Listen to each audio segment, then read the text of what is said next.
వాస్తవ్యులు ఆదిపట్ల పిఎస్ నుండి వచ్చి ఎర్లీ మార్నింగ్ 11th రోజు ఎర్లీ మార్నింగ్ 1:32 మధ్యలో కొంతమంది వ్యక్తులు తన ఇంటిలోకి ప్రవేశించి వాచ్మెన్ తర్వాత అతని కంపెనీలో వర్క్ చేస్తున్నటువంటి ఒక వ్యక్తిని తాళ్లతో బంధించి కొట్టి వాళ్ళ దగ్గర నుంచి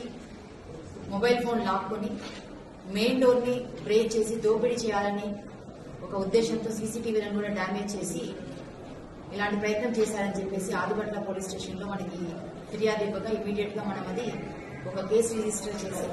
సెక్షన్స్ 395, 342లో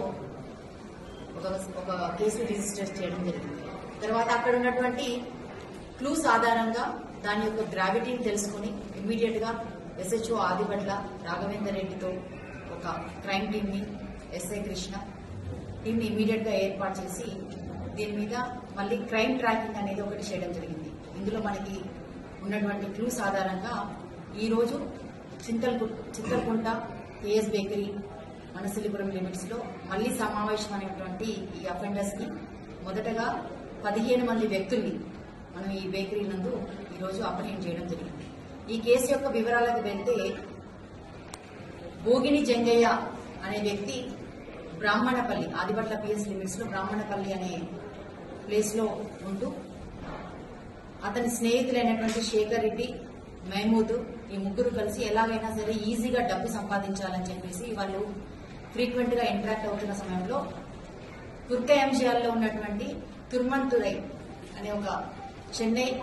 బిజినెస్ మ్యాన్ చాక్లెట్ వ్యాపారి అతని ఇంట్లో భారీగా నల్ల డబ్బు 950 కోట్ల వరకు భారీగా నల్ల డబ్బు ఉందన్న ఇన్ఫర్మేషన్ ఆ ఇంట్లో పనిచేస్తున్నటువంటి పాత వాచ్మెన్ కొని అది ఎలాగైనా కాజేయాలన్న ఉద్దేశంతో ఒక సూపర్స్టిషియస్ బిలీఫ్స్ తో ఒక పూజారిని కాంటాక్ట్ చేయడం జరుగుతుంది. ఆ పూజారిని కూడా ఆ ఇంటి దగ్గరికి తీసుకొచ్చేసి రెక్కి చేయించి నిజంగానే ఆ ఇంట్లో నల్లధనం ఉందా లేదా అనే విషయాన్ని అతన్ని తెలియజేయవలసిందిగా రిక్వెస్ట్ చేసి అతనితో మాట్లాడుకున్న తర్వాత మళ్ళీ ఆ పూజారి మళ్ళీ రాలేదు. ఈ క్రమంలో మళ్ళీ వాళ్ళకి సంబంధించినటువంటి వాళ్ళ స్నేహితులైనటువంటి పెద్ది శ్రీనివాస్ అనే వ్యక్తిని కాంటాక్ట్ చేస్తే అతనికి తెలిసినటువంటి విజయవాడ వాస్తవ్యుడైనటువంటి ఒక ఫ్రాడ్స్టర్ రజాక్ అనే అతనికి ఈ విషయం తెలిస్తే ఆ రజాక్ తనకున్నటువంటి పాత పరిచయాల ద్వారా ఆ ఫ్యాక్టరీ చాక్లెట్ ఫ్యాక్టరీ యజమాని ఇంట్లో వర్క్ చేస్తున్నటువంటి ఒక మేనేజర్ ద్వారా అందులో నిజంగానే నల్ల డబ్బు ఉందని కన్ఫర్మేషన్ చేసి వీళ్ళందరూ కలిసి ఒక ప్లాన్ చేసి రజాక్ ఇమీడియట్ గా ఈ విషయాన్ని శ్రీనివాస్ కి తెలియజేయడము, మహమూద్ కి తర్వాత శేఖర్ రెడ్డికి వీళ్ళందరికీ తెలియజేసి అదే క్రమంలో తన చేతుల్లో ఇంతకుముందు మోసపోయినటువంటి సతీష్ అనే వ్యక్తికి ఈ లొకేషన్ ని పంపించి నీకు చాలా డబ్బు దొరికే మార్గం నేను నీకు ఫెసిలిటేట్ చేస్తాను, ఆ డబ్బు దొరికిన తర్వాత అందరం సమంగా పంచుకుందామని చెప్పేసి సతీష్ కి ఆ లొకేషన్ ని షేర్ చేయడంతో సతీష్ తన ఫ్రెండ్ అయినటువంటి ఒక జాకీని తర్వాత మహమూద్, శేఖర్ రెడ్డి, శ్రీనివాస్, జంగయ్య వీళ్ళందరూ మళ్ళీ ఆ ఇంటికి వచ్చి రెక్కి చేసి ఓల్డ్ సిటీకి సంబంధించినటువంటి ఒక 8 మంది వ్యక్తుల్ని హైర్ చేసుకుని వారి ద్వారా ఈ ఆపరేషన్ ని చేయాలని చెప్పేసి ఒక ప్లాన్ పథకం ప్రకారం అనుకుని ముందుగా 4వ తారీఖు ఆ ఇంటిలోకి ఈ ఓల్డ్ సిటీ నుంచి తీసుకొచ్చినటువంటి ఎవరైతే హైర్ చేసుకున్నటువంటి 8 మంది వ్యక్తులు ఉన్నారో వాళ్ళందరితోటి ఆ ఇంట్లోకి ప్రవేశింపచేయటట్టుగా చేసి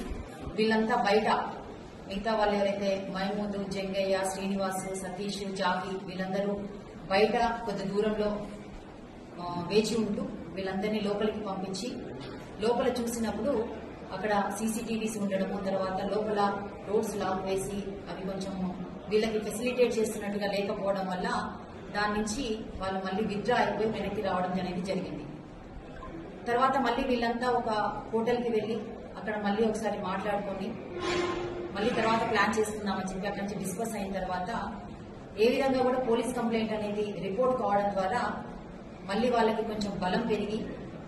మళ్ళీ ఎలాగైనా ఈ ఆపరేషన్ చేయాలి, ఈ టాస్క్ చేయాలని చెప్పేసి మళ్ళీ 11వ తారీఖు ఎర్లీ మార్నింగ్ మళ్ళీ సేమ్ టీమ్ బయట ఈ 5 వ్యక్తులు వాళ్ళ దగ్గర ఉన్నటువంటి